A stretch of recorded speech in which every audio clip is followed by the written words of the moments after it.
dalam channel Menggemakan Tauhid, Menebar Sunnah. Bismillahirrahmanirrahim. Assalamualaikum warahmatullahi wabarakatuh. Alhamdulillah ala ihsani wa syukru lahu ala taufiqihi wa amtinanih. Wa ashhadu an la ilaha illallah wahdahu la syarika la ta'ziman li sya'nih. Wa ashhadu anna Muhammadan abduhu wa rasuluhu ad-da'i ila ridwanih. Amma ba'du, alhamdulillah. Hadirin hadirat Jamaah Masjid Nur Hasanah Kota Palembang yang saya cintai karena Allah Subhanahu wa taala. Sungguh kesempatan yang indah Allah perjumpakan kita pada kali ini. Perjumpaan yang mubarak di dari rumah-rumah Allah yang Allah berkahi. Pertama, kita di momen yang terbaik. Kita berada di tempat pertama ibadah, salat. Sebaik-baik salat adalah salatus subhi ma'al jamaah fi yaumil jum'ah. Salat subuh bersama jamaah pada hari Jumat. Kemudian juga diguyurnya hujan rahmat dari Allah Subhanahu wa taala. Dan berikutnya termasuk sebab terlimpahkannya cintanya Allah kepada kita, sebagaimana Allah sebutkan dalam hadis Al-Qudsi. Nabi sebutkan dalam hadis Al-Qudsi yang Allah berfirman, wajabat mahabbati lil mutahabbina fiyya walil mutajalisina fiyya walil mutazawirina fiyya walil mutabadzilina fiyya. Kecintaanku seyogyanya kulimpahkan kepada orang yang saling mencinta karenaku, duduk karenaku, saling berziarah karenaku, dan saling tolong menolong karenaku. Kita duduk di sini bukan karena dunia, tapi karena Allah Subhanahu wa taala. Kita berziarah juga karena Allah Subhanahu wa taala. Kita mencinta karena Allah Subhanahu wa taala dan tolong menolong karena Allah Subhanahu wa taala, dan semoga Allah limpahkan cintanya kepada kita semua. Rahimakumullah jami'an. Pertemuan kita kali ini dengan tema dalam safari dakwah. Yang sering safari dakwah ini kami jadikan motonya ar-rihlah ad-da'wiyah ilallah min khilali at-tib, yaitu perjalanan safari dakwah di jalan Allah melalui ilmu pengobatan. Karena ilmu ini juga termasuk ilmu yang penting. Berapa banyak manusia meremehkan ilmu ini? Berapa banyak manusia melupakan bahwasanya Nabi SAW juga menyampaikan beberapa hadis, beberapa ayat terkait dengan penjagaan kesehatan kita. Belajar ilmu agama dan belajar sehat pun penting. Bahkan disebutkan Muhammad ibn Muflih, ilmu tibbun nabawi termasuk bagian dari ilmu syar'i. Ilmu tibbun nabawi juga masuk dalam konteks ayat al-yawma akmaltu lakum dinakum wa atmamtu alaikum ni'mati wa raditu lakumul islam madina. Masuk dalam konteks ayat ini bahwasanya agama ini telah sempurna, termasuk sempurnanya ada disampaikan oleh Nabi hadis-hadis tentang ilmu pengobatan. Walaupun hadisnya enggak begitu banyak, tapi hadis yang sedikit menunjukkan Anda yang sakit untuk sehat itu mudah. Yang sehat tetap sehat juga mudah. Bayangkan Imam Al-Bukhari menyebutkan hadis 120 hadis terkait ilmu pengobatan. Imam Muslim menyebutkan hadis 8 hadis yang tidak disebutkan Imam Al-Bukhari. Madhab Imam Ahmad menulis buku tentang ilmu pengobatan sekitar 65 kitab. Maka subhanallah, ini sebenarnya cukuplah isyarat bagi kita, sehat itu sebenarnya mudah. Sebagaimana Nabi bersabda, inna hadzal din yusr wa la yushaddad din ahadun illa ghalabah. Sesungguhnya agama ini mudah. Dan barang siapa yang mempersulit urusan agama ini, dia sendiri akan kalah. Termasuk urusan sehat itu juga mudah. Maka yang mudah jangan dibikin susah. Perhatikan subhanallah, dari hadis Nabi SAW. Ketika Nabi bersabda, "Alaikum bihadhihi al-habbati sauda, fa innaha dawa min kulli da' illa sam." Anda hendaknya sering mengkonsumsi al-habbatu sauda karena dia obat segala macam penyakit kecuali kematian. Ya. Di sini juga butuh fikih tibbin nabawi. Ya, kata Syekh Mustafa Al-Adawi. Ada fikihnya. Bukan berarti habatus sauda dikonsumsi tiap hari, bukan. Kalau tubuh kita sehat enggak perlu konsumsi habatus sauda. Tubuh kita ketika butuh konsumsi habatus sauda itu sebagai obat. Sebagaimana hadis ini sifatnya umum, lafzuhu al-umum urida bihi al-khusus. Tapi diinginkan badannya kekhususan. Lafadznya umum. Sebagaimana disebutkan Al-Khattabi rahimahullah ta'ala. Umum dari sisi apa? Umum dari sisi hadis ini, habatus sauda untuk segala macam penyakit umum. Tapi diinginkan badannya kekhususan. Khususnya apa? Penyakit yang sifatnya dingin. Maka habatus sauda obat segala macam penyakit yang sifatnya dingin.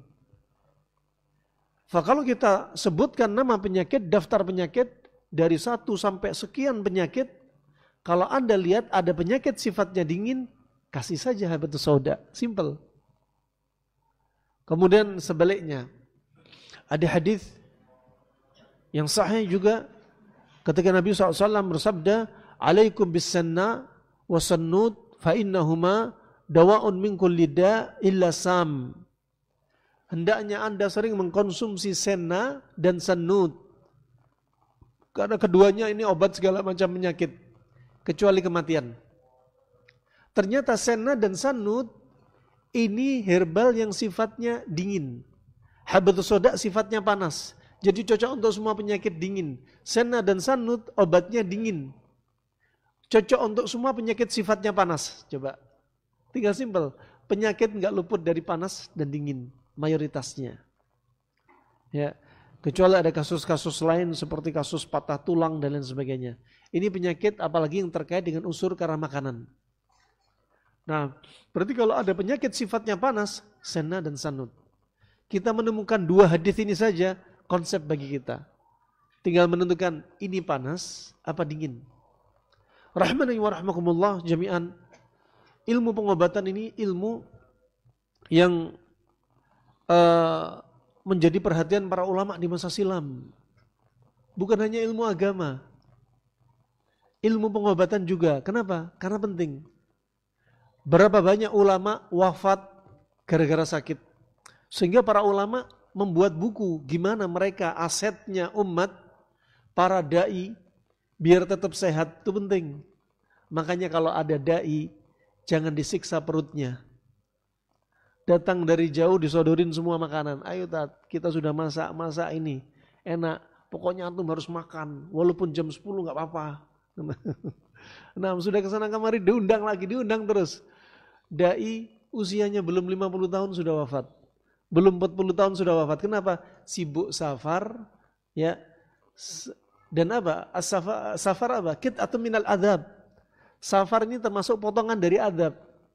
Termasuk apa? Ninggalin anak, ninggalin istri. Dia di jalan capek, kena hujan, kena panas. Dia lelah. Masih perutnya disiksa, diadab. Dengan apa? Banyak makan. Rahmatullah jami'an, para ulama perhatian dengan urusan makanan.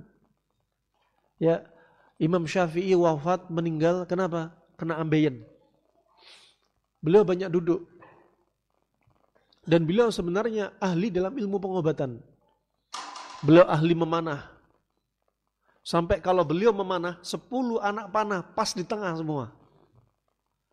Dan beliau juga ahli dalam ilmu nasab. Bukan hanya nasab dari bapaknya, nasab dari ibunya dihafal sama Imam Syafi'i. Beliau juga termasuk jago dalam ilmu pengobatan. Tetapi murid-muridnya berwasiat, engkau jangan terlalu mendalami ilmu pengobatan. Kenapa? Karena umat lebih butuh ilmu agama pada saat itu dibanding sekedar ilmu sehat. Karena di awal-awal ya dari Nabi hadisnya dikumpulkan, mereka betul-betul menghabiskan tenaga untuk menjadikan ilmu ini disaripatikan. Sampai Imam Syafi'i habis waktunya untuk apa? Menulis, habis waktunya untuk berdakwah. Bahkan Imam Syafi'i kebiasaannya dari ba'dal fajr, ya, beliau zikir pagi, setelah sholat, datanglah orang dari berbagai penjuru dunia. Yang ahli fikih kumpul bersama ahli fikih yang lainnya tanya masalah fikih. Ya, yang ahli bahasa Arab tanya kumpul bareng-bareng tanya tentang bahasa Arab. Yang ahli ilmu kedokteran kumpul tanya kepada Imam Syafi'i. Rahimahumullah jami'an, sampai Imam Syafi'i berwasiat.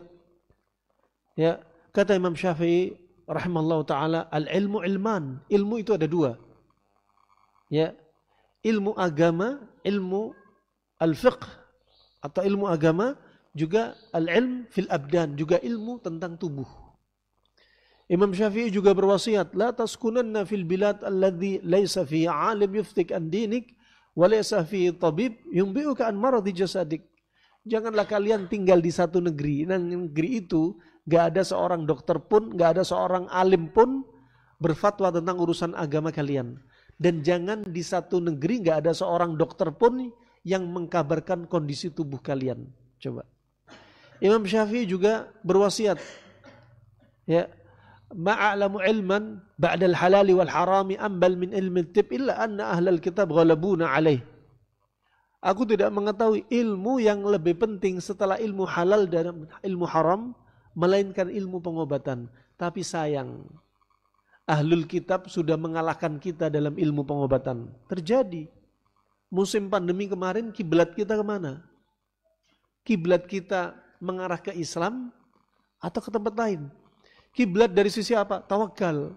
Musim pandemi berapa banyak orang meninggal bukan murni COVID-nya, tapi apa? Ketakutan. Seperti nggak punya Allah saja.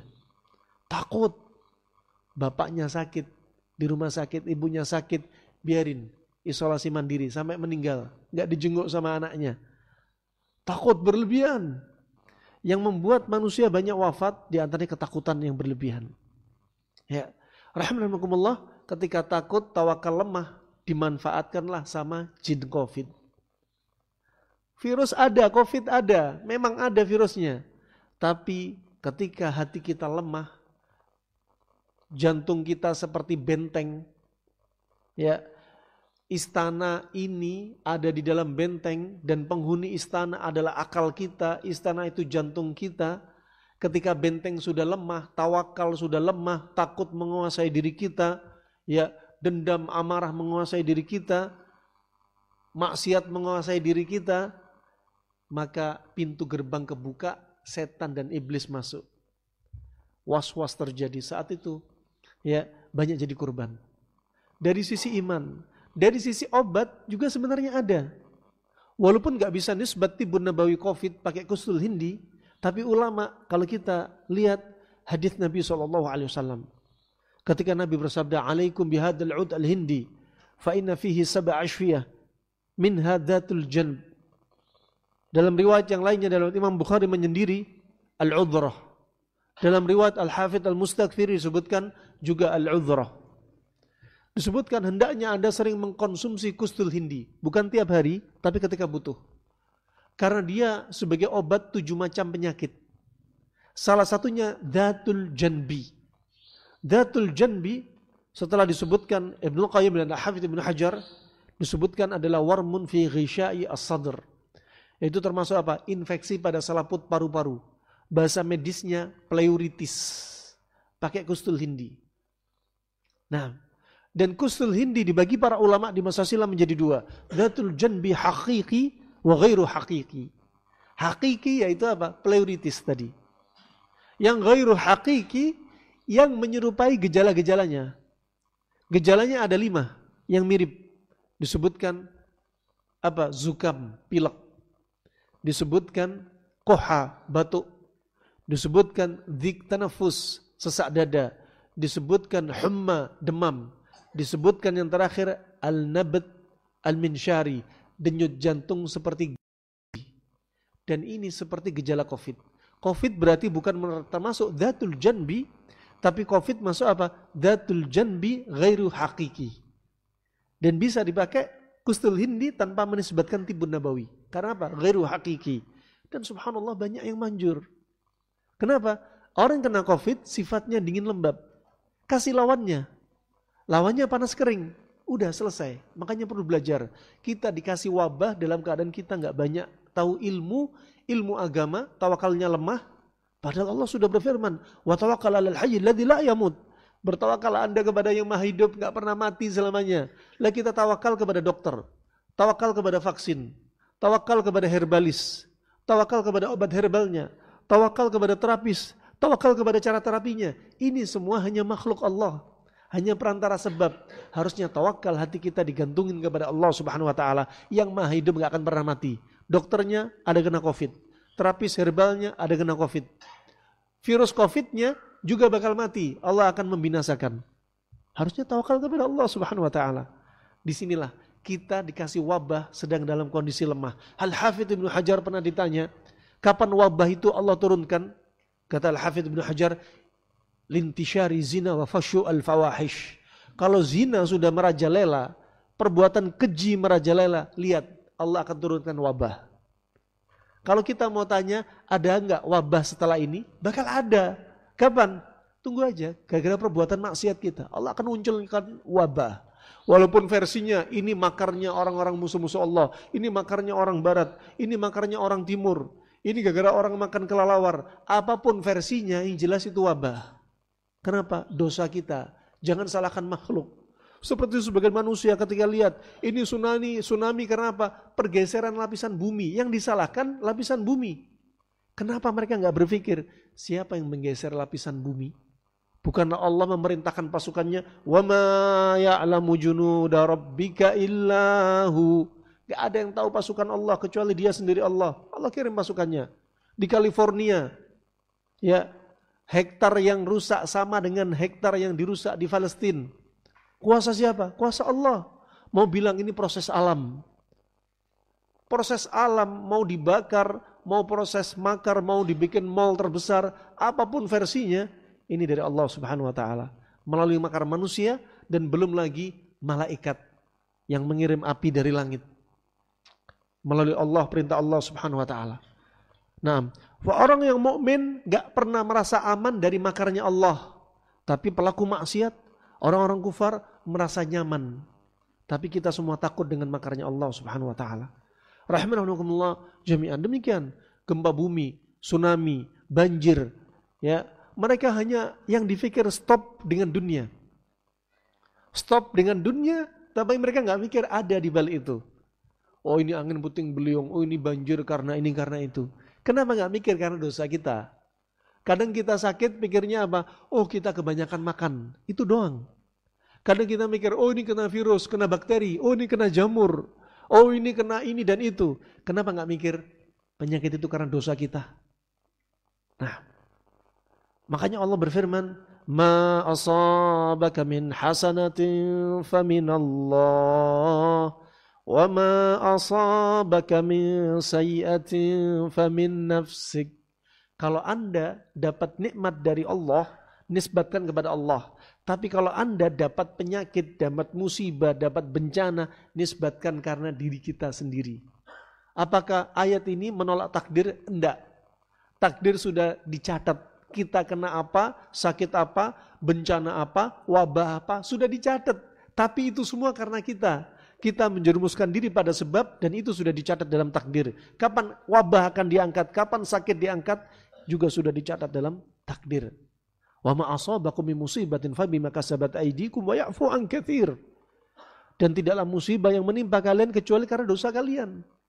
Kecuali para nabi dan rasul enggak punya dosa. Nabi dan Rasul kalau sakit, Nabi Ayub alaihissalam bukan karena dosa, untuk mengangkat derajat mereka. Nah, Nabi Yakub matanya buta, bukan karena dosanya. Nabi Yunus alaihissalam ya lemes, dimuntahkan dari perutnya ikan paus, bukan karena dosanya. Mereka maksum, tapi kita bukanlah Nabi. Rahimahumullah jami'an, ini perlu ditadabburi. Kadang kita menghentikan satu diagnosa, itu ujuk-ujuknya hanya dunia. Berapa banyak penyakit karena dosa kita. Makanya perlu belajar agama, belajar sehat, gak bisa dilepas. Ya, berapa banyak orang sakit ternyata karena dosa. Ada pernah kami dapati ada seseorang tanpa sebut jenis kelamin, tanpa sebut nama, seseorang ini kena kanker lidah. Ternyata kapan? Usut punya usut, ternyata orang ini habis marahin anak buahnya habis-habisan sampai nyakiti hatinya. Ujungnya orang yang disakiti pergi ke dukun nyihir wanita ini atau orang ini. Kena kanker lidah. Dan ini semua perantara dari Allah Subhanahu wa taala melalui apa? Dosa kedoliman orang yang disakiti, melalui juga jin, akhirnya gugurin dosa kita. Gugurin dosa dia. Terkena dampak. Nah, ini contoh. Ada juga kasus di antaranya ada orang yang sakit tidak kunjung sembuh. Sakit tidak kunjung sembuh. Waktu itu sakit kencing manis. Orang tuanya kena kencing manis. Anaknya kena autis, hiperaktif. Yang satunya kena autoimun. Diobati ke sana kemari nggak kunjung sembuh. Harusnya si dokter, terapis, herbalis tidak melulu mendiagnosa, menganamnesa masalah-masalah duniawi. Harusnya masalah ukhrawi ditanya juga. Setelah tidak kunjung sembuh sekian lama. Kenapa? Semua penyakit pasti ada obat. Likulli da'in dawa wa idza usiba dawa'u da'i bar'a bi'iznillah. Kalau sudah obat cocok sama penyakit akan sembuh dengan izin Allah. Ini semua obat dicoba nggak sembuh-sembuh. Keluarganya sakit semua. Kenapa? Karena ada diagnosa yang belum pas ditegakkan antara penyakit dan obat. Ternyata ini penyakit karena dosa. Tanya berikutnya, suami ibu kerja apa? Bisnis ribawi, Tat. Oh ya sudah, berarti sebab sudah ketahuan, tegakkan obatnya. Obatnya apa? Hentikan sebab. Hentikan makan uang riba. Niscaya Allah akan Allah sembuhkan penyakit pada Anda dan anak-anak Anda. Nah, ini contoh. Rahimahullah, penting untuk kita ketahui. Makanya ilmu agama, ilmu pengobatan, ilmu yang sangat penting untuk kita ketahui. Fabarakallahu fikum rahimani wa rahmakumullah jami'an. Sebagaimana juga wasiat Imam Syafi'i dilihat oleh Harmalah bin Yahya. Waktu itu dia melihat kondisi Imam Syafi'i. Kana Syafi'i yatalahaf mimma dhayya'al muslimun min at-tibb. Dahulu Imam Syafi'i sangat sedih dengan kondisi kaum muslimin yang menyia-nyiakan ilmu pengobatan. Sedih. Kenapa? Karena Imam Syafi'i tahu ilmu pengobatan itu penting untuk umat Islam. Nabi loh nyebutin hadis-hadisnya.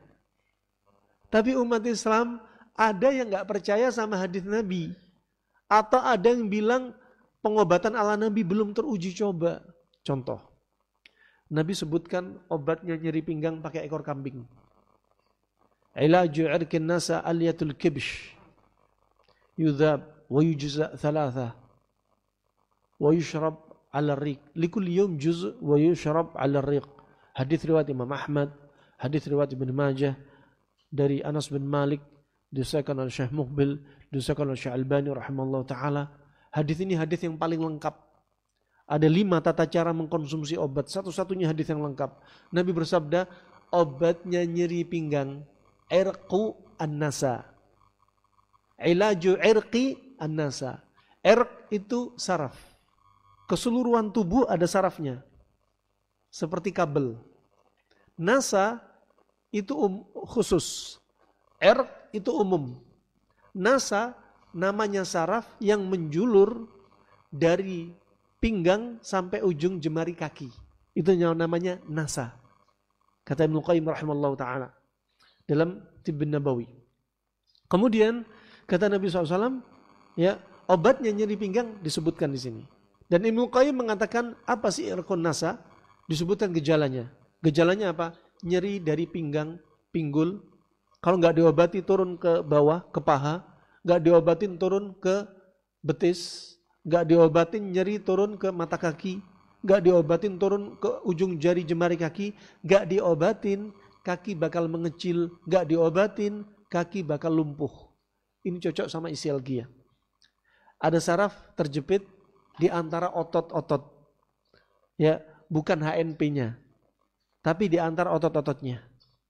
Warik, ya, makanya ada duduk tawarruk. Ketika antum duduk tawarruk, di situ ada warik, ya, saraf terjepit di situ. Dan obatnya disebutkan pakai apa? Ekor kambing. Ya, dalam riwayat Imam Ahmad kalau bisa kambingnya nggak terlalu tua, nggak terlalu muda. Kalau bisa kambingnya warna hitam, itu the bestnya. Kambing kalau warna hitam gerakannya semakin lincah. Semakin lincah kambing, daging semakin lunak. Nutrisi semakin tinggi. Kenapa? Peredaran darah semakin kencang. Ini ulama yang bahas. Kalau orang nyeri pinggang, pinggang bakal tegang. Pinggangnya tegang. Kedua, apa? Sarafnya bakal mengalami kedinginan. Ekor kambing sifatnya panas.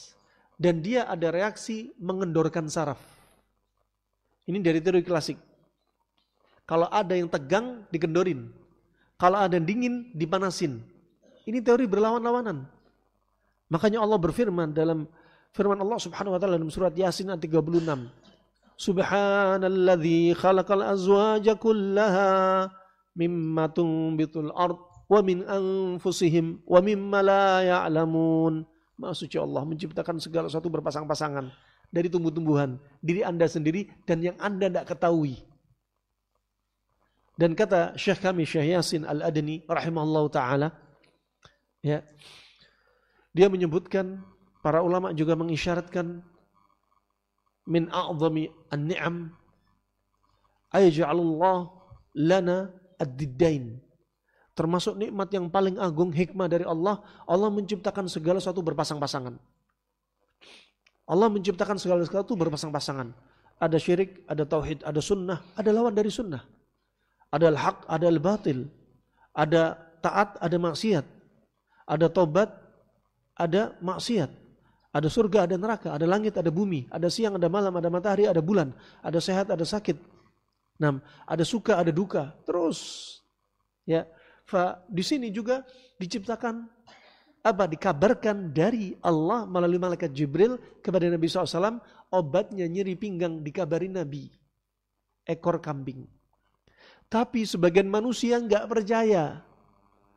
Kadang ada sebagian orang belajar ilmu pengobatan, mau ke pengobatan klasik, pengobatan modern, sudah belajar ilmu tentang laborat misalkan, penelitian, ya, semakin tinggi ilmu, kadang ada yang imannya lemah, tinggi ilmunya, mengedepankan teknologi, tapi apa?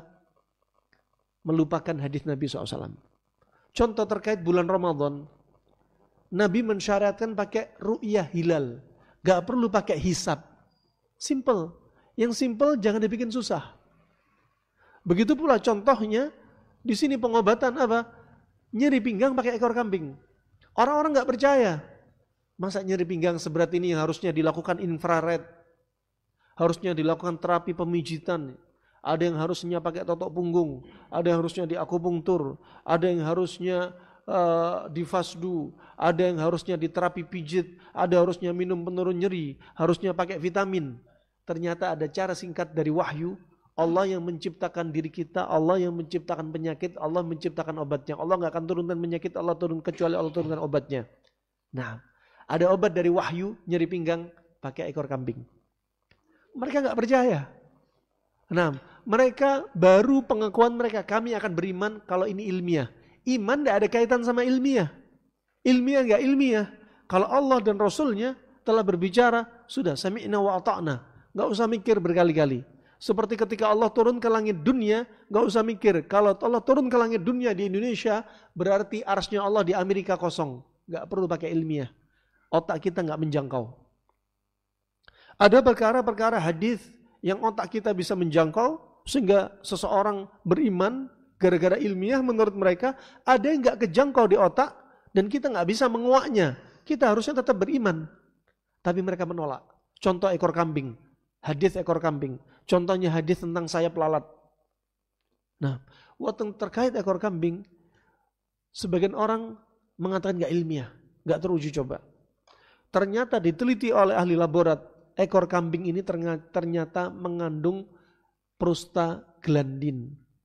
Prostaglandin pada ekor kambing ini ternyata bermanfaat untuk mengurangi nyeri, ternyata bermanfaat untuk mengatasi radang. Setelah tahu itu, baru saya beriman. Terlambat. Harusnya beriman dari awal Nabi bersabda. Ya, kita meragukan satu hadis, satu ayat aja kata Syekh bin Baz, diragukan maka akan mengancam apa? Iman dia. Satu syariat, satu hadis saja ditolak akan mengancam iman dia. Ya, bisa-bisa mengeluarkan dia dari millah. Nah, ini rahimahumullah jami'an. Pakai ekor kambing, simple. Makanya sehat itu mudah, sehat itu murah. Yang mahal apa? Hidayah, istiqomah dan jannahnya. Itu yang mahal.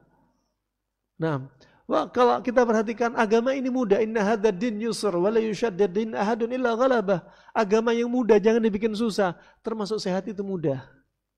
Nah ini contohnya barakallahu fikum. Pakai ekor kambing. Disebutkan oleh Nabi apa tadi? Nama penyakitnya, nama obatnya. Sudah 2. Penyakit obat disebutkan. Kemudian disebutkan ketiga prosesnya. Yudhab, dimasak. Dimasak bisa cara dibikin sup atau di oven. Ya, di oven dikeluarin minyaknya, ditampung. Atau dimasak jadi sup. Keempat, yujza thalatha walikulli yawm juz. Dibagi menjadi 3 dosis. 1 hari untuk 1 dosis. 1 ekor berarti untuk berapa hari?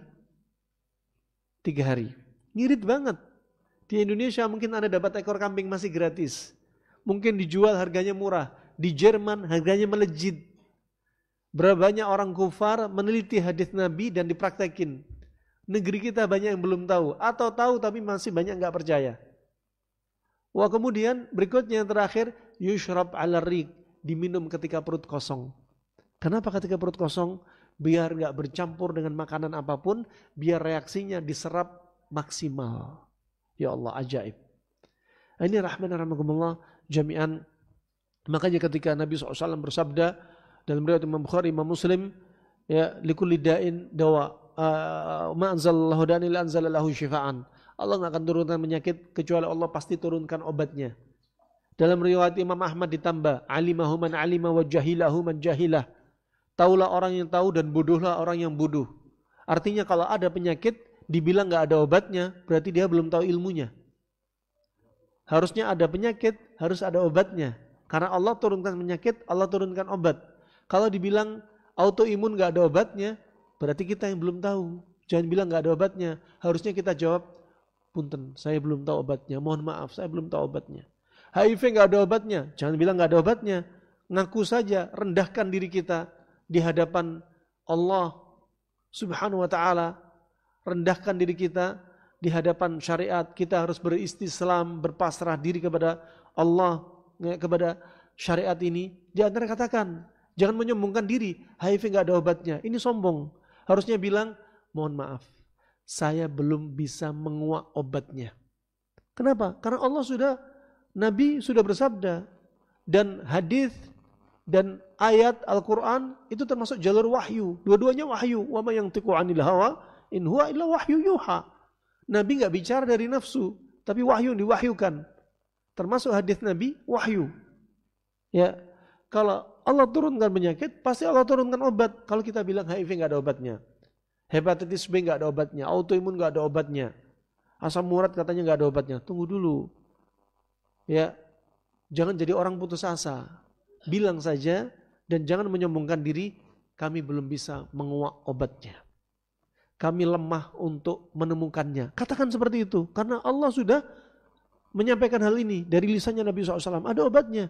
Dari hadis Jabir riwayat Imam Muslim, Nabi juga bersabda, likulli da'in dawa wa idza usiba dawa'u da'i bara'a bi'idznillah. Setiap penyakit pasti ada obatnya. Kalau sudah obat cocok sama penyakit, akan sembuh dengan izin Allah Subhanahu wa taala. Kalau ada penyakit enggak sembuh-sembuh, berarti enggak cocok. Diagnosa dan obat enggak cocok. Atau diagnosa cocok tapi obatnya dosisnya kurang. Atau diagnosa cocok, obat cocok, tapi si sakit masih mendatangi pantangan-pantangannya. Atau diagnosa cocok, obat cocok, tapi ini penyakitnya karena dosa. Ya, karena maksiat. Seperti kami dapati, ada beberapa orang wanita banyak datang konsul pribadi. saya punya masalah kanker tiroid dan kanker rahim. Kita tanya makanannya, apa makanannya? Oh, makanan ibu cakep kok. Oke kok. Saya mau tanya Bu, saya geser anamnesa saya kepada ibu. Bu, ibu punya dendam enggak? Iya Tat. Dendam sama siapa Bu? Sama bapak Tat. Sudah berapa lama? 10 tahun. Ini kanker muncul kapan? Beberapa tahun lalu. Oke. Berarti sebelum ibu terapi ke saya, sebelum saya bicara pengobatan dari herbal dan lain sebagainya, tolong ibu pergi ke bapak, minta maaf dan bertaubat. Penyakit ibu karena dendam kepada orang tua. Dendamnya ibu membakar tubuh ibu. Kanker ibu bakal bersifat panas karena dendam. Dan dendam sama orang tua dosa besar. Durhaka. Ada lagi datang. Tat, saya tahu isi kajian tadi Tat. Dan saya tahu ini sangat cocok pada diri saya. Saya mengalami varises pada alat vital saya. Ini wanita. Ya, saya mengalami kanker adenomiosis. Saya juga mengalami kanker serviks. Saya merasa itu karena dendam saya kepada Bapak. 2 tahun ini saya dendam banget sama Bapak. Dan beberapa hari ini saya didiagnosa kanker. Nah, coba bayangin. Tegakkan diagnosa dulu, nggak semua kanker itu harus diangkat. Tegakkan, ini kanker karena dendam. Mengangkat kanker itu hanya menghilangkan akibat, gejala, efek. Tapi nggak menghilangkan sebab. Kalau kanker gara-gara makanan, perbaiki makanannya. Gara-gara psikis, dendam, obati dendamnya. Nah, subhanallah, kalau sudah parah, mungkin bisa dikatakan ini susah diobati. Kenapa? Karena sudah terlanjur parah banget. Nah, tapi kalau dia parah, betul-betul dia bisa melawannya, psikisnya diperbaiki, pola makan diperbaiki, ya, kemudian datangi terapi-terapi, ya, dengan terapi-terapi pengobatan pendukungnya, baik modern ataupun klasik. Ini rahimakumullah jami'an contohnya. Ya, kalau sudah obat ketemu, diagnosa sudah pas, akan sembuh dengan izin Allah Subhanahu wa taala. Nah, barakallahu fikum, maka dari itu jangan remehkan ilmu pengobatan. Ya, jangan remehkan ilmu pengobatan. Orang yang beramal tanpa ilmu, baik ilmu agama atau ilmu pengobatan, akan bahaya. Untuk belajar, untuk mengobati manusia juga butuh ilmu, sebagaimana kita belajar agama butuh ilmu. Ya, Nabi juga bersabda, man tatabbaba walam yu'lam at-tib qabla dhalik fahuwa dhamin. Ya, barang siapa melakukan ilmu pengobatan tapi dia nggak pernah belajar ilmu pengobatan, kalau ada malpraktek, maka dia yang harus menjamin. Dia harus menjamin. Juga dari Umar bin Abdul Aziz berkata, ya, man abadallah bighairi ilmin kana ma yufsiduh akthar mimma yuslih. Ya, akthar mimma yuslihu. Ya, barang siapa beribadah kepada Allah tanpa ilmu, maka kerusakan yang dia bikin akan lebih parah daripada kebaikannya. Beribadah juga perlu ilmu. Sama berobat juga perlu ilmu. Yang mengobati juga perlu ilmu. Kalau ngobatin hanya ngira-ngira, maka kerusakan pada tubuh si sakit akan lebih parah daripada dia ngobatin, dia lebih mending nggak usah ngobatin daripada ngobatin. Gara-gara diobatin dia tambah parah. Seperti Anda berobat, ya, atau Anda punya masalah mobil, motor, pergi ke bengkel, bengkelnya ngawur, nggak punya ilmu, yang rusak bakal tambah parah. Sama tubuh kita juga demikian. Berobat kepada orang nggak punya ilmu, akhirnya tubuh kita tambah rusak. Fa ini rahimakumullah, jami'an pentingnya ilmu. Makanya Allah juga berfirman, hal yastawil ladzina ya'lamuna wal ladzina la ya'lamun? Apakah sama orang punya ilmu sama orang enggak punya ilmu? Jawabannya enggak perlu jawaban. Ya, karena saking jelasnya. Namanya ini Istifham al-inkari. Allah bertanya enggak perlu jawaban kita. Kenapa? Saking jelasnya. Apakah sama orang punya ilmu sama yang enggak punya ilmu? Enggak akan sama. Ya, Banyak sekali keutamaan menuntut ilmu, seperti Allah berfirman, yarfa'illahu alladhina amanu minkum walladhina utul ilma darajat. Ya, Allah akan angkat derajat orang-orang yang berilmu di antara kalian. Ya, Allah akan angkat derajat kita. Ya, farahmanakumullah jami'an. Sebagai penutup karena waktu singkat, ya, juga ingat firman Allah Subhanahu wa taala dari surat Al-Baqarah ayat 269, yu'ti al-hikmata man yasha wa man yu'tal hikmata faqad utiya khairan katsira wa ma yadhakkaru illa ulul albab. Allah menganugerahkan al-hikmah. Al-hikmah, di antara al-hikmah adalah fahamnya seseorang itu dari Al-Quran dan As-Sunnah. Al-Quran dan Sunnah juga tak luput mengajarkan ilmu pengobatan. Mau tanya apa saja ilmu pengobatan? Contoh, urusan makan kita diajarkan. Wa kulu washrabu wa la tusrifu. Makan minum jangan berlebihan. Ya, fakata Asyuti, ya, menukilkan dari para ulama di masa silam, ayat ini, separuh dari ayat surat Al-A'raf 31 ini, ilmu kedokteran terkonsentrasi di sini. Juga sebagian ahli tafsir mengatakan, Al-Qurtubi atau At-Tabari mengatakan bahwasanya seandainya Hippocrates, bapak kedokteran Yunani yang meninggal sekitar 370 tahun sebelum Nabi Isa lahir, hidup di zaman Nabi, akan takjub dengan ayat ini. Atau kami katakan bisa-bisa Hippocrates bakal masuk Islam. Nah, Nabi juga bersabda, ya, bihasbi ibni Adam mukulatin hatta yuqimna sulbah. Cukuplah anak Adam makan berapa suap sampai tulang punggung tulang punggung dia tegak. Kata Ibnu Qayyim, inilah kebutuhan makan primer kita. Enggak harus 4 sehat 5 sempurna. Inilah kebutuhan makan primer kita. Kemudian kebutuhan makan sekundernya apa? Hadis setelahnya. Fa in kana la mahala fa thuluthun li ta'ami wa thuluthun li syarabi wa thuluthun li nafasi. Kalau memang mau nambah sepertiga untuk makanan, sepertiga minuman, sepertiga nafas. Sampai dikatakan dokter Nasrani yang hidup di zaman Harun ar-Rasyid, dan zaman Harun ar-Rasyid zaman khilafah yang besar-besaran menyumbangkan hartanya untuk Islam dan muslimin. Para ulama dibiayai, para ulama dikasih support, digaji dengan gaji yang tinggi, dikasih mukafaah, mensupport mereka untuk menulis buku, mengumpulkan karya ilmiah di zaman Harun ar-Rasyid waktu itu. Sampai apa? Ulama-ulama ahli ilmu pengobatan dikasih biaya untuk nulis dan mengembangkan ilmu pengobatan di zaman Harun ar-Rasyid. Ya. Kenapa? Mereka ini aset, disupport, biaya disupport, penghidupannya, biaya dia untuk mengumpulkan buku-buku asli, naskah asli. Nah, di zaman dahulu nggak ada mesin fotokopi, adanya nusakh yang mengkopi, manusia dibayar. Ini tolong diperbanyak, ditulis tangan.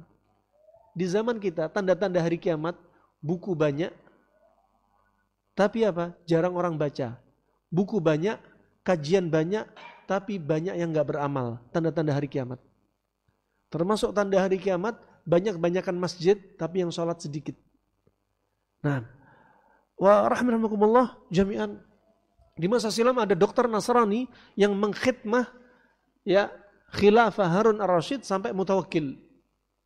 Dan dia mendengar hadis ini. Cukuplah anak Adam makan berapa suap sampai tulang punggung tegak. Kalau mau nambah sepertiga untuk makanan, sepertiga minuman, sepertiga nafas. Apa kata dia? Ya, lau ista'mala an-nas hadhil kalimah lamma saqamu wa lamma radu wa la ta'attalat al-mustashfayat wad-dakakin was-saydaliyat. Ini ucapan dokter Nasrani yang mengkhidmah khilafah Islam pada waktu itu. Dia berkata, seandainya manusia tahu kalimat ini, tahu hadis Nabi ini, maka manusia tidak akan sakit atau jarang sakit. Dan akan bangkrutlah rumah sakit, ya, toko-toko obat dan apotek-apotek. Ini ucapan dokter Nasrani. Kenapa? Mentadaburi hadis Nabi. Walaupun akhirnya mereka nggak berislam, tapi mereka takjub. Ya, mereka takjub. Fa ini rahimahumullah, termasuk apa? Memahami Al-Qur'an dan Sunnah itu termasuk apa? Allah berikan hikmah.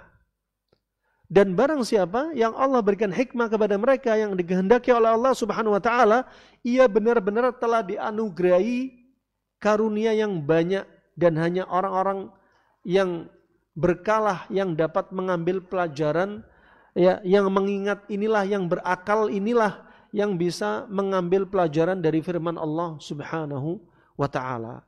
Farahmani wa rahmakumullah jami'an. Juga diantaranya sebagai wujud wasiat, belajar ilmu agama, belajar ilmu sehat itu penting agar kita menjadi apa? Manusia yang paling bermanfaat. Khairukum anfa'ukum linnas. Sebaik-baik kalian adalah orang yang bermanfaat, paling bisa mendatangkan manfaat kepada manusia. Ya.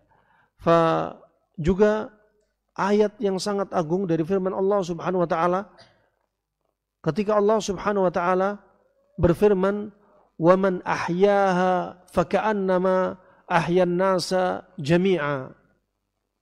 Allah Subhanahu wa taala berfirman, barang siapa memelihara kehidupan seorang manusia, maka seakan-akan dia telah memelihara kehidupan semua manusia. Bayangin, ada orang sakit, Anda jaga dia biar dia nggak sakit. Bro, ente jangan makan ini, jangan minum itu. Nggak boleh, ente bakal tambah sakit. Ini wasiat. Anda memelihara orang, ya, satu orang ini Anda pelihara sama dengan Anda memelihara manusia semua. Sebagaimana sebaliknya, barang siapa membunuh seorang muslim, maka dia seperti membunuh semua manusia. Ini manfaat yang agung.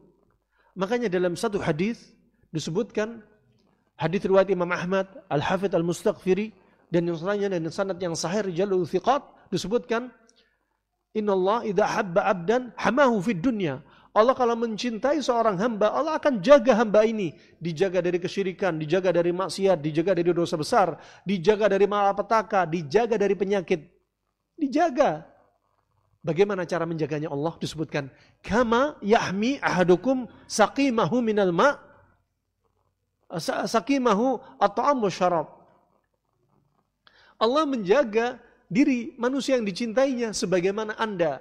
Kalau Anda mendapati ada orang sakit, atau Anda mendapati saudara Anda walaupun sehat, Anda berwasiat kepada mereka, tolong jangan makan ini, tolong jangan makan itu.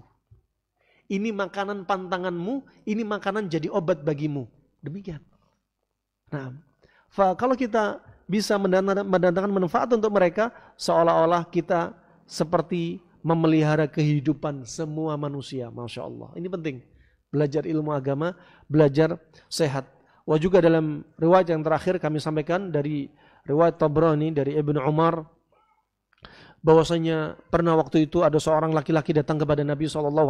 Ya Rasulullah, ayun nas ahabbu ilallah. Ya Rasulullah, siapa manusia yang paling dicintai oleh Allah? Wa ayul a'mal ahabbu ilallah. Ya, dan amalan apa yang paling dicintai oleh Allah? Faqala Rasulullah SAW, ahabbun nas ilallahi ta'ala anfa'uhum linnas. Manusia yang paling dicintai oleh Allah Subhanahu wa ta'ala adalah mereka yang paling bermanfaat untuk manusia. Jangan Anda pikir admin kajian atau panitia kajian dipikir pahalanya gak bisa mengalahkan ustadz yang diundang. Jangan dipikir. Bisa jadi yang mengadakan, yang mengundang lebih ikhlas dari ustadznya juga bisa. Bisa jadi yang mengundang, Masya Allah, pahalanya juga dicatat untuk dia, orang yang datang semua, dan pahala mengalir juga untuk panitia. Jadilah orang yang bermanfaat.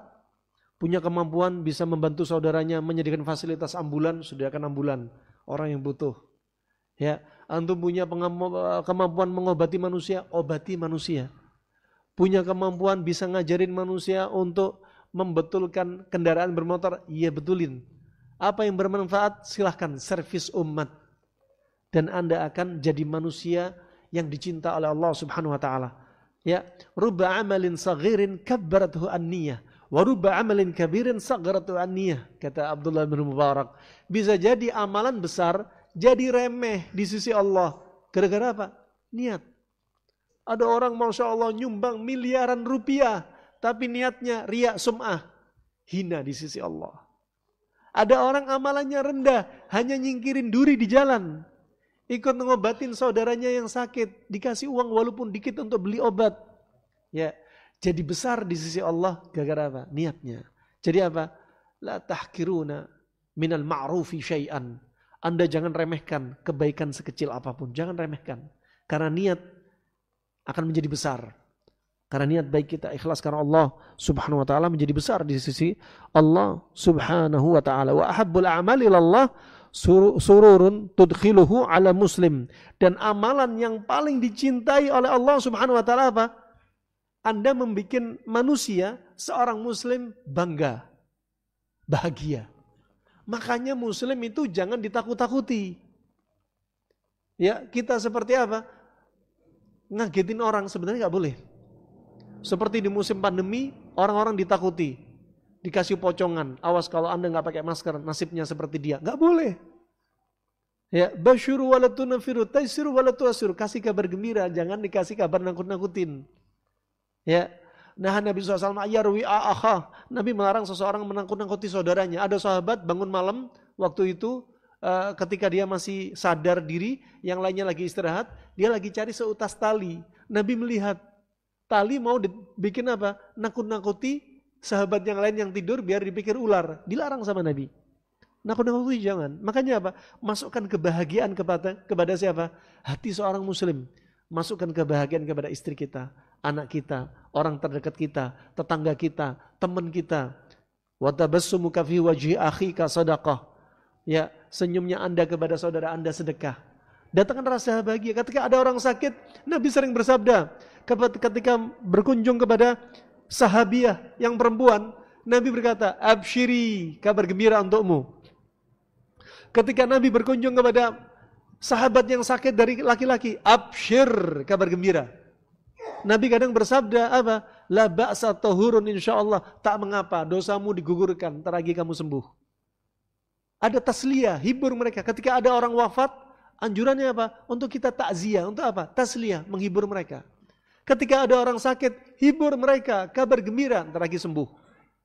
Bukan orang sakit dibilang ima pengobatnya, ima orang yang jenguk. Bu, biasanya kalau kanker kayak gini, Bu, usianya nggak lebih dari 6 bulan. Nggak 6 bulan, 2 minggu meninggal nanti. Kenapa? Sudah sakit parah, ditakut-takuti, tambah parah. Ini rahmanakumullah, termasuk yang Allah cintai dari amalan, masukkan rasa bahagia kepada hati saudara Anda. Bikin mereka bahagia. Jangan disakiti dengan lisan kita, mata kita, tangan kita, tindak tanduk kita. Fa insyaallah ini yang bisa kami sampaikan pada kesempatan kali ini. Sisa waktu mungkin ada sedikit untuk tanya jawab. Tafadhal barakallahu fikum.